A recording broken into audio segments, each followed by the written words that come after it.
Pour ces habitants de Bangui, la capitale de la République centrafricaine, la journée commence de très bonne heure. Certains d'entre eux sont arrivés à cette borne fontaine dès 5 heures du matin en espérant pouvoir se procurer un peu d'eau potable. Depuis plusieurs semaines, la ville connaît d'importantes pénuries et ces personnes passent parfois des journées entières devant des points d'eau comme celui-ci en espérant un éventuel ravitaillement. Depuis ces derniers temps, nous avons eu des difficultés. Et c'est pour ça qu'il faut réveiller tôt le matin, venir chercher de l'eau. Et parfois l'eau vient comme ça, arriver à 10h, 9h, c'est parti. Et c'est ça qu'on est en train d'attendre. Attendre des heures pour avoir un peu d'eau pour le ménage est un luxe que tout le monde ne peut pas se permettre à Bangui, une ville dont la population est estimée à 1 million d'habitants.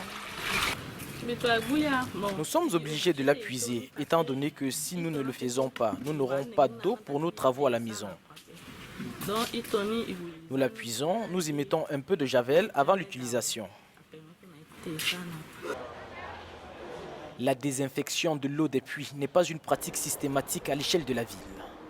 À l'hôpital communautaire de Bangui, les médecins sont témoins chaque jour des ravages de cette eau impropre à la consommation sur la santé des habitants. La mauvaise qualité d'eau quand on la boit, mais ça donne ce qu'on appelle parfois aussi des maladies parasitaires, des maladies infectieuses et également aussi des maladies diarrhéiques, d'origine diarrhéique. Le ravitaillement en eau potable est une question épineuse à Bangui. La capitale de la République centrafricaine souffre de la vétusté des équipements et de l'absence d'investissement dans le secteur de l'adduction en eau depuis plusieurs années.